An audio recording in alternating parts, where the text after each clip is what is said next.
খুব অল্প খরচে রোগী অপারেশন ছাড়া ভালো করা সম্ভব। ইন্টারভেনশনাল পেইন ম্যানেজমেন্টের মাধ্যমে আমি সাধারণত যে কাজগুলো করে থাকি সেগুলো হলো ক্রনিক লোবেক পেইন বা দীর্ঘমেয়াদী কোমরের ব্যথার জন্য epidural, selective nerve root block, peripheral nerve stimulator অথবা স্পাইনাল কর্ড স্টিমুলেটর, এই কাজগুলো আমি করে থাকি। এর বাইরেও কোমরের ব্যথার জন্য প্রলাপস ডিস্কের ক্ষেত্রে আমি যে কাজগুলো করি সেগুলো হলো ওজন নিউক্লিওলাইসিস বা ওজন ডিসেক্টমি, যার ফলে খুব মিনিমাম খরচে কোনো রকম রক্তপাত ছাড়াই অপারেশনবিহীনভাবে কোমরের যে ডিস্ক প্রলাপস হয়, যে পিআইএলআইডি হয়, এটার চিকিৎসা করা যায়। এর বাইরে আমরা হাঁটুতে যখন ক্ষয় হয়, মানে হাঁটুর ক্ষয়ের জন্য আমি যে চিকিৎসা করে থাকি সেটা হলো যে হাঁটুতে আমরা ব্যথা কমার জন্য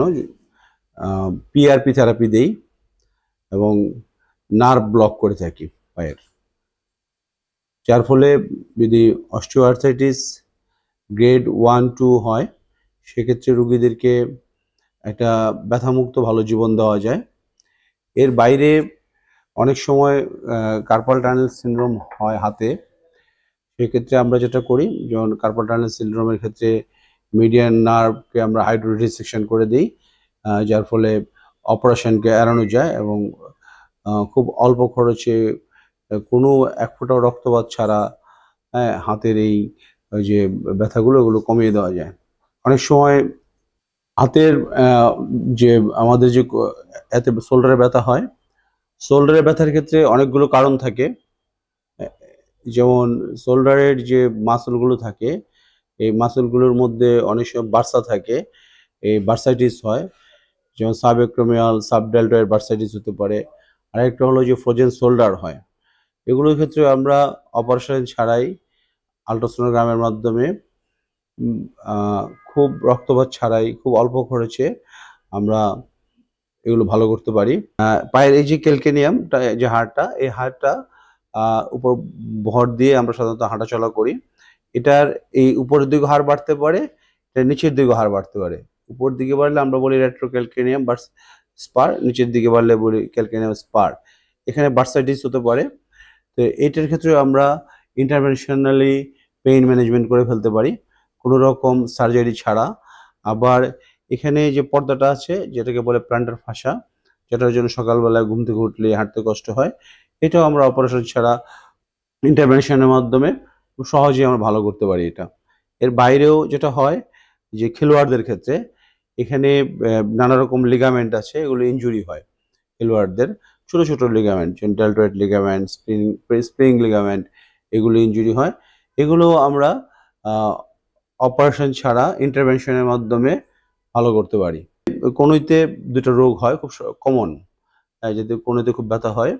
কনুইতে টেনিস এলবো এবং গলফার সিনড্রোম হয়, যেটা আমরা খুব সহজেই ইন্টারভেনশনের মাধ্যমে ভালো করতে পারি। খুব মিনিমাম অল্প খরচে এবং অল্প সময়ে এটা ভালো করা সম্ভব উইথাউট অপারেশন, শুধুমাত্র ইন্টারভেনশনের মাধ্যমে। হাতের এই যে জয়েন্ট, এই রিস্ট জয়েন্টে খুব কমনলি এটা ব্যথা হয় মিডিয়ান নার্ভ প্রেশারের জন্য, এটা বলে কার্পাল টানেল সিনড্রোম। এর বাইরেও আরও হাতে অনেক রকম হইতে পারে, যেমন আঙ্গুলের ট্রিগার ফিঙ্গার হয়, বন্দুকের এর মধ্যে আঙ্গুল আটকে যায়, ছোটানো যায় না, এটাও সার্জারি ছাড়া আমরা ভালো করতে পারি হাইড্রো ডিসেকশনের মাধ্যমে। এটা খুব মানে খুবই মিনিমাল ইন্টারভেনশন বলি আমি এটাকে, যার মাধ্যমে এই হাতের তীব্র ব্যথা যদি কার্পাল টানেলের জন্য হয় বা ট্রিগার ফিঙ্গারের জন্য হয়, এটা খুব অল্প সময়ে এবং খুব কার্যকরভাবে কমানো সম্ভব। এটা হলো একটা মেরুদণ্ড, আর এগুলো হলো নার্ভ। এই যে একদম ঘাড়ের এখান থেকে নার্ভ বের হয়। অনেক সময় মানুষের যে মাথা ব্যথা হয়, এই মাথা ব্যথার জন্য এই ঘাড়ের যে সার্ভাইকাল যে নার্ভ, এগুলো দায়ী থাকে। তো অনেক ওষুধ খেয়ে মাথা ব্যথা ভালো হয় না, কিন্তু আমরা এখানে খুব ভালোভাবে যদি ইন্টারভেনশন করতে পারি তাহলে দেখা যায় যে মাথা ব্যথা মানে ঘাড়ের জন্য, মানে ঘাড়ের নার্ভের জন্য যে মাথা ব্যথাটা হয় সে ব্যথাটা ভালো করা সম্ভব। এরপরে যেটা হয় যে এই নার্ভগুলো বিভিন্ন জায়গায় সাপ্লাই দেয়, যেমন কোমরের যে বিশেষ করে কোমরের যে নার্ভগুলো, কোমরের নার্ভগুলো এই যে এই কোমরের নার্ভগুলো সাধারণত পায়ের ব্যথার জন্য দায়ী থাকে। এগুলো হয় কি যে এখানে আপনার যে ডিস্ক আছে, ডিস্ক প্রলাপ হলে ডিস্কগুলো যখন বেড়ে যায়, বেড়ে এই নার্ভগুলোর উপর চাপ দেয়। চাপ দিলে তখন পায়ের দিকে ব্যথা হয়। যে পাশে চাপ দেয় এই পাশে ব্যথা হয়।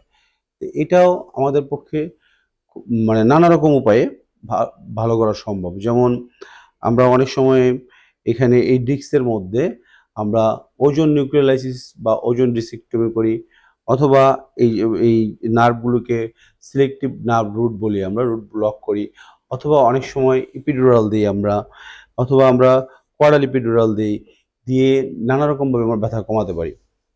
এই জয়েন্টের নাম স্যাক্রোইলিয়াক জয়েন্ট। স্যাক্রোইলিয়াইটিস কোমর ব্যথার একটা অন্যতম কারণ। ব্যথা এই জয়েন্টের নাম স্যাক্রোইলিয়াক জয়েন্ট।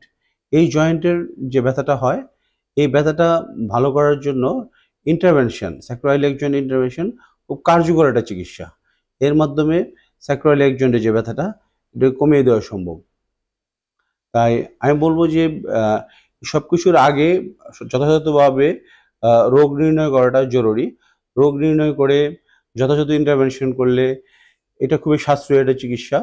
খুব অল্প খরচে রুগী অপারেশন ছাড়া ভালো করা সম্ভব। সবাইকে ধন্যবাদ।